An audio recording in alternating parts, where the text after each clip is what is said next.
Fala galera, tudo bem? Eu vou gravar um vídeo rapidinho pra vocês pra falar como eu fui nesse primeiro dia. Eu falei pra vocês que eu ia conferir tudo direitinho na oficial, mas aconteceram algumas coisas e eu gostaria de falar com vocês. Então fiquem no vídeo, que além de falar mais ou menos meu desempenho, mais ou menos não, meu desempenho, eu também vou ler a minha redação e eu tenho uma surpresa pra vocês.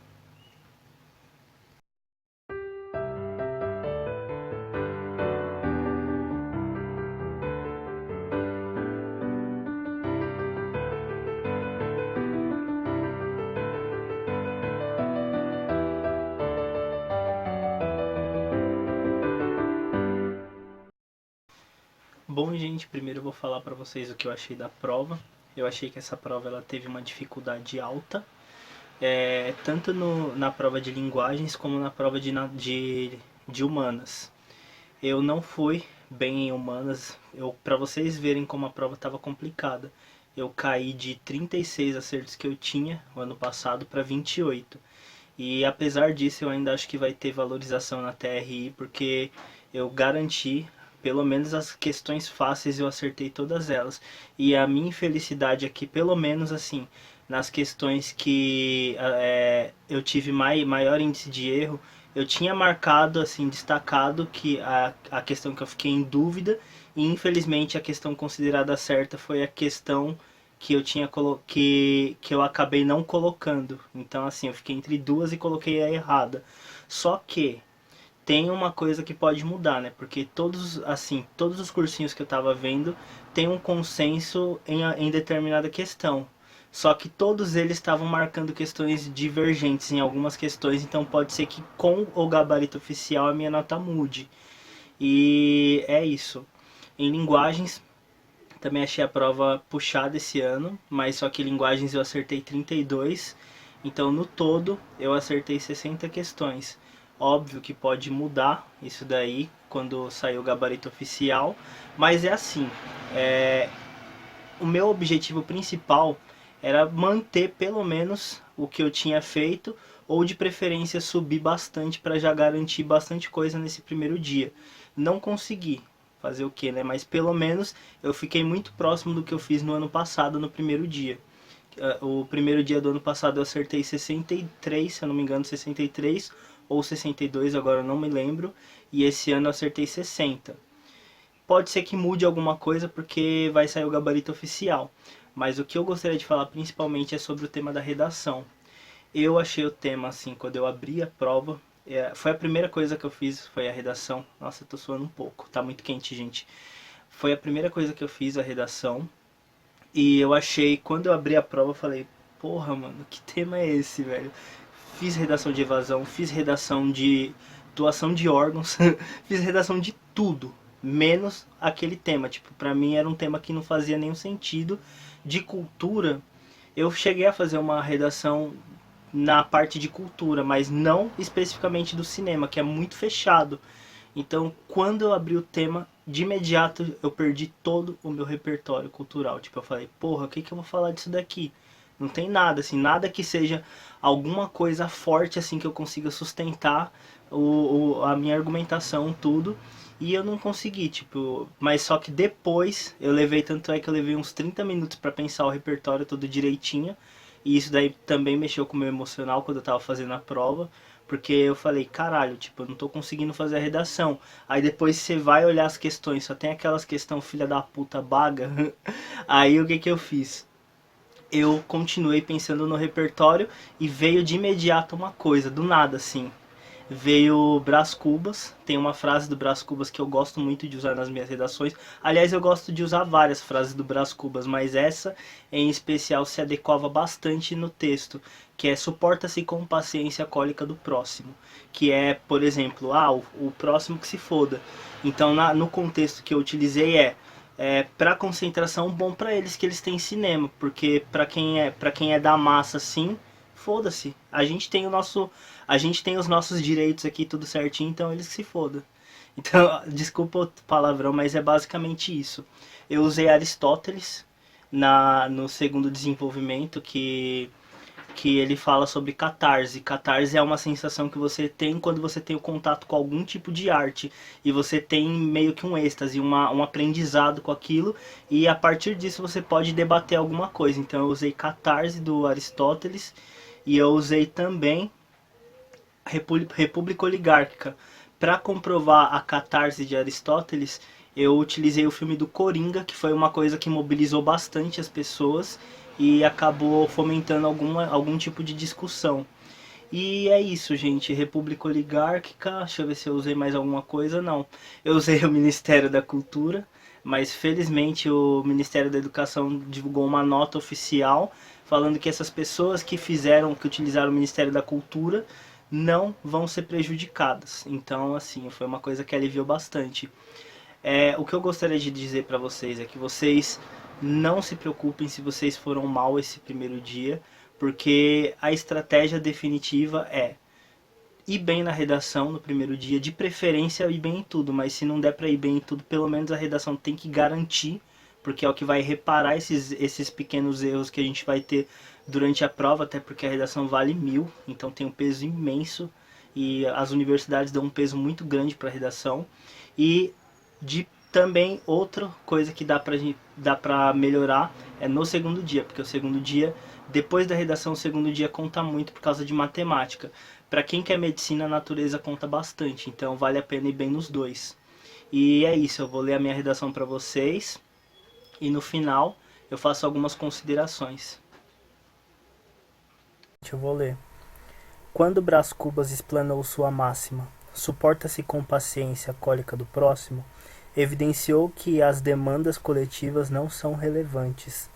Em consonância com tal premissa individualista, no contexto brasileiro, o processo de urbanização concentrou serviços como cinema em regiões de maior circulação de capital, marginalizando grande parte da população que não obteve acesso democrático a esse importante meio de cultura. Para tanto, a fim de mitigar o impasse, urgem medidas eficazes. Primeiramente, no que concerne à exclusão pelo processo de urbanização, na historiografia do Brasil, houve a marginalização de regiões periféricas do acesso ao cinema.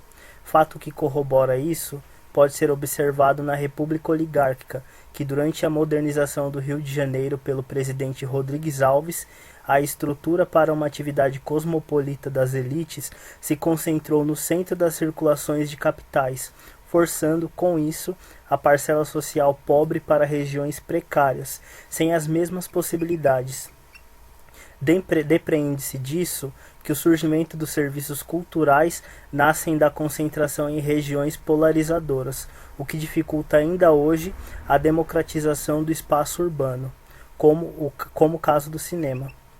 Em segunda análise, no que tange a importância da democratização do cinema, este é um instrumento de catarse. Para exemplificar isso, é preciso recorrer ao filósofo Aristóteles, que definiu catarse como sendo a sensação ao contato com alguma arte, que gera aprendizado e debate. Um exemplo disso pode ser ilustrado pelo filme Coringa, lançado em outubro de 2019, que gerou reflexão e diálogo acerca de como a sociedade pode oprimir o indivíduo. Dessa forma, é importante o acesso coletivo ao cinema para que todos tenham a oportunidade de exercer civicamente o usufruto da catarse. Infere-se, portanto, que, em virtude dos fatos supracitados, cabe ao Estado, por intermédio do Ministério da Cultura, elaborar um projeto com parceria público-privada para levar o cinema ao máximo de regiões do país, para sua democratização. É mister que isso seja feito com o apoio do Ministério da Economia, dando incentivos fiscais ao setor privado para que este intensifique sua atuação indiscriminada aos que não possuem esse serviço. Desse modo, estima-se que, apenas assim, o impasse será suavizado e a máxima de Brás Cubas desconstruída, pois o cinema é um bem de todos, não de uma classe. Então, gente, apenas ressaltando que essa redação, esse é o meu rascunho, porém, a introdução e o desenvolvimento 1 ficaram exatamente dessa forma, não mudei absolutamente nada. Já no desenvolvimento 2 e na proposta de intervenção, eu mudei pontualmente algumas coisinhas só para dar uma articulação melhor. Mas é basicamente essa a minha redação. É isso aí, gente. Espero que vocês tenham gostado da redação. Essa redação ela tem um formato muito próximo daquelas que eu estou acostumado a fazer. Tanto é que vocês, se vocês pegarem o vídeo anterior, eu tenho uma redação que é sobre evasão escolar, que ela tem inclusive muitos termos, muitas palavras entre aspas, muitas frases entre aspas feitas, que são muito similares a essa redação. Esse modelo não é um modelo copiado de ninguém, foi um modelo que eu desenvolvi ao longo do tempo, tipo esse ano. Eu aprendi a fazer redação no início do ano e fui aprimorando até chegar nesse modelo. Então esse modelo eu considero que foi o mais consolidado que eu cheguei. Me interromperam aqui, mas eu considero que foi o modelo mais consolidado que eu fiz, porque nele, esse foi o modelo que eu consegui manter a maioria das minhas redações no valor de 920 a 960. Por isso que eu tô confiante com a redação de que eu vou conseguir uma nota boa, porque assim, ela tá muito padronizada, tá muito organizada. Eu falhei no Ministério da Cultura, mas o Ministério da Educação relevou isso daí, então não vai dar problema. E é isso. É... Outras considerações que eu gostaria de falar para vocês. Eu espero que vocês tenham ido bem na prova. Se vocês não foram, não se preocupem, porque eu conheço muita gente boa que estudou, que ralou, que não conseguiu ter um desempenho bom. A maioria das pessoas que eu conheço que estavam ralando assim, estavam devorando as provas antigas, acabaram se ferrando um pouco, porque um pouco assim, eu tô sendo até eufêmico nessa questão, mas acabaram dançando por um motivo, porque tinham muitas questões, muitos eixos temáticos que estavam bem acostumados a cair nas provas do Enem, que simplesmente sumiram. Era Vargas, não apareceu. Vegetação, eu não me lembro de questão de vegetação, não tinha questão de vegetação. Eu só me lembro de uma questão de república oligárquica, que foi revolta da vacina. Então, outras questões que geralmente aparecem é coronelismo, clientelismo tal, não vi também. Império, eu me recordo de uma questão, mas geralmente cai até mais questões de Império, de Segundo Reinado. É, deixa eu ver mais. Teve um monte de coisa assim que não apareceu. Então, ditadura militar foi mais comentado, que não apareceu também. Não apareceu Segunda Guerra Mundial. Eu acho que caiu alguma coisa de Primeira Guerra Mundial com relação ao neocolonialismo. Eu não me recordo agora, se vocês recordarem, coloque aí. Mas tem um monte de eixo temático que não caiu. Então, quem estava devorando as provas e tirando sempre a mesma média, que quando ia fazer as provas naqueles assuntos específicos, até meio que fechava os olhos assim, porque eu vou acertar isso daqui. E assim, teve um monte de coisa que não caiu, então isso acabou prejudicando um pouco na nota. Eu considero sim que a prova foi uma prova difícil, mas se tivessem os eixos temáticos que eu estava acostumado também a tratar, que eu tinha pontuação nisso, com certeza o meu resultado teria sido diferente. Até porque são algumas questões que fazem diferença. Para eu ter caído para 28, por exemplo, ou não sei se realmente vai ser essa nota, mas para eu ter caído, vamos supor que seja de fato 28. Isso significa que eu perdi pelo menos umas 5, 6 questões de ciências humanas, que eu poderia ter feito alguma coisa para tirar essa pontuação. E isso é mais ou menos o valor de eixos temáticos que caíam. Então, assim, eu achei que foi uma bosta nisso. Literalmente a prova do Enem foi uma bosta, mas eu não posso me culpar e nem ficar tentando justificar nada. A questão é foco no segundo dia, porque apesar do segundo dia, muito certamente, eu acredito que o segundo dia não adianta alguém falar, eles pegaram pesado agora, então o segundo dia vai ser fácil. Eu acho que vai ser bem difícil, talvez até mais difícil do que o primeiro, porém, tem uma coisa que não tem como o governo conter nesse tipo de prova, que ninguém consegue interferir.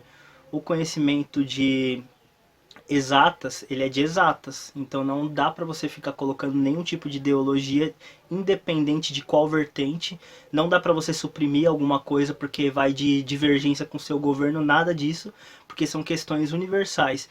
Então, essas questões de exatas não permite que você tenha um raciocínio aproximado, hipotético, alguma coisa, não, é exato. Então, Eu acho que isso daí vai favorecer muito, porque eu acostumei a fazer esse tipo de prova, então eu acho que vai ser uma coisa que de fato vai ser bem pontual com o que eu estou fazendo nas provas antigas, fora que ciências da natureza e matemática, assim, é exatas, velho. A única coisa que, entre aspas, não seria tão exata assim é biologia, mas ainda assim é um conhecimento que não dá para relativizar. Então o que eu diria para vocês é foco nesse segundo dia. O primeiro dia passou, tente esquecer disso. E uma coisa, faça as provas dos anos anteriores focadas para o segundo dia, porque pode ficar difícil, pode ser que seja fácil, não sei. Mas uma coisa é garantido, vão ser questões objetivas. Então foco nisso, gente, não se desesperem agora, não entrem em bitola de ninguém agora, não fiquem tristes pelo primeiro dia, o primeiro dia passou. E eu desejo sucesso para vocês. E é isso, gente. Se inscrevam no canal, eu vou continuar postando vídeos. E esse vídeo foi rápido mesmo, foi só um bate-papo rápido. Se faltou alguma coisa, me perdoem, não deu pra falar de tudo, mas a gente vai conversando nos comentários porque eu vou ficar entrando. Então é isso, gente. Foco, sucesso, não desistam porque a gente tá perto de passar, beleza? Foco.